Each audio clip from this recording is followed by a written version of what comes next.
Joining us now is Okpe with stories trending around the world. Hello, Jinx. Good morning, Dr. Abati. How are you? I'm good. Good morning, Tundu Abiola. Good morning, Rufai. You all look excellent. You're looking special. Thank you so much. Well, good morning to you, viewers. Here are some of the stories that are trending across the globe. In Australia, a photo of Cleo Smith, the 4-year-old girl who was rescued from a caravan house more than 2 weeks after she vanished from a remote campsite, went viral on Wednesday. Terry Kelly, a 36-year-old man who the police say is obsessed with dolls and created social media profiles of his imaginary family, was taken into custody following the rescue and is being interrogated over the abduction. In Glasgow, Scotland, a photo of British Prime Minister Boris Johnson sitting next to 95-year-old broadcaster and environmentalist Sir David Attenborough without wearing a face mask at the COP26 climate summit got mixed reactions on social media on Wednesday, with many asking if the Prime Minister broke COVID-19 protocols. In North Korea, Supreme Leader Kim Jong-un has been accused of defying the typical humility of a North Korean leader in an attempt to break free from the shadow of his predecessors. The dictator wants members of the public to worship him and is pushing out his own ideology termed Kim Jong-unism, which hails him as a great leader. Under sports, Chinese tennis star Peng Shuai publicly accused China's former vice premier Zhang Zhailai of sexual assault on Wednesday. In a post on Weibo, a Chinese social media site, Peng said the former Communist Party official had forced her to have sexual relations with him. It is the first time such an allegation has been made against one of China's senior political leaders. Finally, under entertainment, Grammy Award-winning superstar WIZKID and Temilade Okpe, popularly known as TEMS, clinched 5 nominations each for the upcoming 2021 Soul Train Music Awards ceremony. The duo got joint nominations in the Song of the Year, Video of the Year, the Ashford and Simpson Songwriters Award, and Best Collaboration categories for their collaborative song, Essence. Well, let's begin what's trending in Nigeria. As rescue efforts continue at the collapsed 21-story building in Ikoyi, family members of victims trapped in the building have expressed anxiety over the fate of their loved ones. Wale Bob-Oseni, a real estate dealer, was on his way to the United States on Monday when he got a call from Femi Osibona, the owner of the ill-fated building, to meet up with him at the building site before it collapsed. Well, in a video that went viral some minutes after the collapse, a man believed to be Bob-Oseni's driver was seen crying, saying he was to take his boss to Lagos Airport. Well, 26-year-old Onyinye Enekwe, a graduate of the Nnamdi Azikiwe University, is another victim, still buried under the rubble. Onyinye worked as a personal assistant to Femi Osibona and had only started working there for a week before the tragedy occurred. Her wedding was scheduled to take place next month. Family members are using the hashtag Onyinye will survive and find Onyinye on social media to raise awareness in the hope that she will be found alive. Well, in the meantime, Nurudeen Solagbade, a construction worker from Osun State, is one of the survivors of the building collapse in Lagos. He and some of his colleagues were on duty when the building collapsed on Monday afternoon. He narrates his experience to Arise correspondent Tokunbo Oyetunji as he visited the hospital where some of the survivors are receiving medical care. 6 of the victims of Monday's building collapse in Ikoyi, Lagos, are in this facility for medical care. Shortly after they were wheeled into the hospital, the Deputy Governor of Lagos State visited to monitor their situation and get to know more about their experiences. There were tales to tell. Suddenly, we just heard a sound from up, coming down. We don't even expect. It was too fast, and we're too fast as well because one guy just came, just draw me. Once he drew me, I started running. And I don't even know where I'm running to because the dust has covered everywhere. We can't see. We can't even imagine what is happening. But we just know that we keep running. We keep running. And where I was running, the lift hanger, the pillar that holds the lift, came down. It was coming to where I am exactly, but I don't know how God just saved me there. He fell beside me like this and he hit my hand. Nothing life-threatening, thankfully. They are being treated, of course, as you know, government is taking full responsibility of that. So we have the names, so we'll be getting in touch with the families to know that their loved ones are here, and so that, but we are not asking people to come, but at least let them be assured that, the families are here. But 6 people are here right now. They are all male, young. There is one gentleman that's from Togo, but 6 people are here right now. We checked at the hospital on Wednesday, the day after the last set was brought in, where there were no officials to talk to. We learned there were strict instructions against media access to the patients, but we saw some family members who came in early to see their relatives. Some had traveled from far places like Kogi and Osun states. They were also denied access initially to their family members, which got them agitated. Reasons prevailed, and they were eventually allowed into the emergency ward.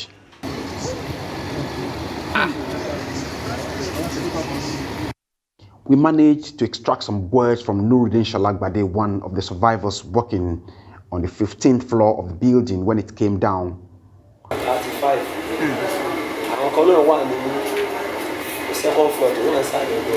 We were about 35 workers on that floor. There were also several people working at the 14th floor when the building collapsed. He was working alongside a childhood friend, Wale, who hails from the same town in Osun State, when suddenly everything went quiet and dark. But for the faint noise coming from first responders attempting to rescue them. At a point, the 2 close friends who had been working together on sites across Lagos for not less than 20 years lost hope until they were pulled out on Tuesday. Oh, they survived. We never knew we could make it out alive, he said to me. He also confirmed that the property developer was at the site and most likely on the ground floor shortly before the building came down.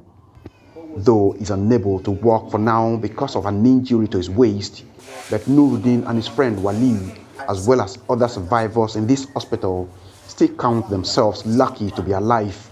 Some of their co-workers are now in the morgue, while some others are still unaccounted for. Tokunbo Oyetunji, Arise News, Lagos. Well, in the meantime, the Lagos State Governor Babajide Sanwo Olu, while visiting the building site, revealed that there is no manifest to ascertain the number of people that were at the site. Let's take a look. Unfortunately, what we've seen in the last 48 hours is that we do not have the manifest of everybody that was on site, which is what's called now, which is against the law. On a daily basis, you are meant to have a manifest of everybody that is working in a construction. So there is no manifest, right? And unfortunately, too, it's also been very difficult for us to identify or for anybody to come forward as maybe a project manager or a staff of the developer and the contractor. So we've also been working without having full information as into what is the modus operandi of the company. Tundu, this is our faith, Nigeria. Mm-hmm. It is devastating and increasingly devastating with every passing moment. This is day 4. It is day 4 and there are people still trapped there.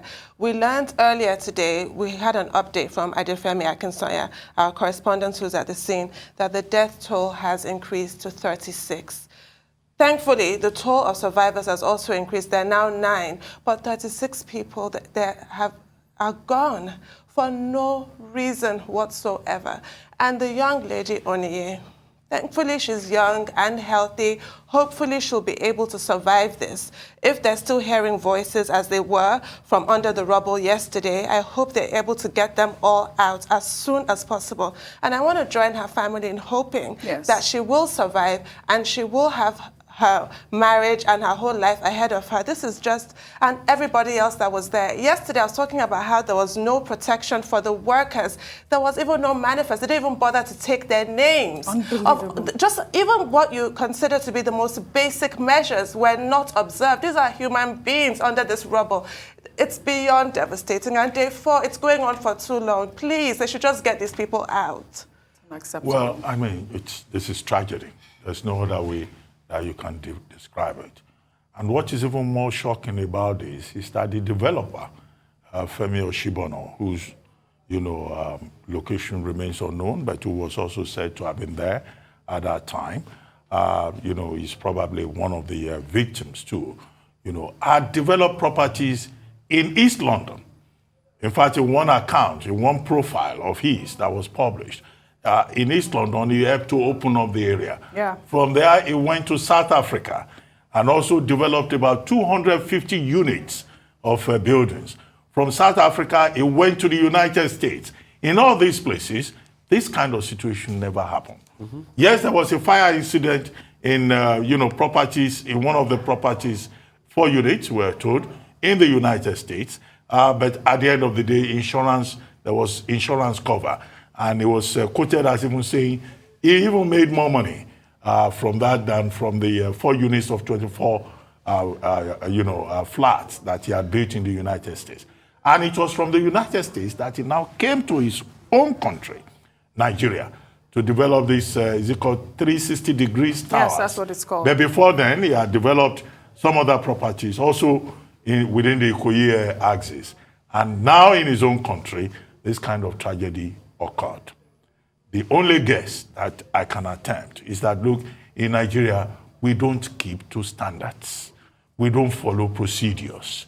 He had been in this property business for a long while. This kind of tragedy did not occur in those other places, except here in Nigeria. And I think that should be one big takeaway for the authorities and also for people who are involved in real estate. Second, yes, we were told that 9 persons survived.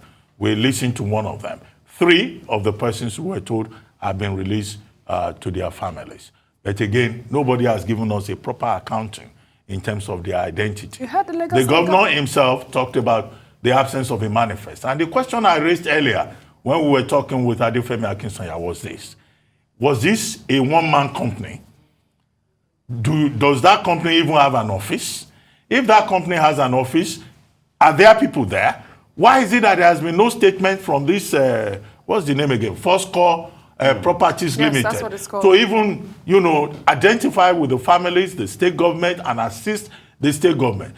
So I don't understand why, we don't have, a proper department. In other countries of the world, if you work in a company, you clock in. There is a record in the head office. All of a sudden, people are deaf and dumb. Nobody has shown up. Who are the other directors? How can you have a one-man building structures all over the place and he does not even have a contact address? It's unacceptable. Rufai, Sanwo Olu's statement was what baffled me the most. This is what happens in Nigeria. There's no accountability. People say we are dramatic when we come and talk about the problems of Nigeria here every day. But is this not the Nigerian factor? Mm-hmm. Doesn't it apply? Everything from start to finish, from not having manifest to not following building code, just shows the Nigerian factor. Mm. And Oji, what does this tell you? Even your money can't save you in this country. So please, let's keep speaking the truth. That's only what will make us free. Even if you are rich, it can't save you. Because you can fall into the hands of somebody that will cut corners and not do things properly. And with all your money and your $1 million apartment, you will die like a chicken in this country. Sorry, Tunde, I'm sure you're so People devastated. don't die like chicken. I'm sorry to say that, but it's sad, Dr. Abati, because people just died for nothing. These are things we can avoid. Right. They had no business dying. I'm sorry. Tunde, I hope my next story will cheer you up. Thank you, I'm so OG. sorry. Well, we'll take our final story. Africa's most dominant and dazzling runway platform, Arise Fashion Week, is heading to Dubai in December. How amazing is this? December 3rd is D-Day, and thank you for, ending on a good note. I appreciate it, OG. December 3rd, you're going to have Arise Fashion Week in Dubai with, lots of amazing Nigerian designers. I mean, I have my favorite among them, Banke Kuku. Oh, really? I love Lisa Folawiyo is part of Is she? them. Oh, Yeah, then, she then I is. have Lisa two favorites Folawiyo, among them. yes. Lisa Folawiyo and, of course, Arise's Fashion Week's long-term partner, Naomi Campbell. Yes. Grammy Award winner, WIZKID, and obviously soon-to-be Soul Train Award winner from your highlights today. Absolutely. He'll also He'll be be performing. joining Dubai Expo. Yes. So that's really exciting. Yes, we're all really excited Arise and looking Fashion forward Week to has it. become, a major event on the international cultural calendar. Yes. I attended it for the first time, the last edition that was held here in Lagos. Was that your first time? Yeah, Wow. I think so. Okay. And it was a great privilege, to see all those big names, Naomi Campbell, and others. And I think I was at one of the sessions, one of the, side events where issues were discussed.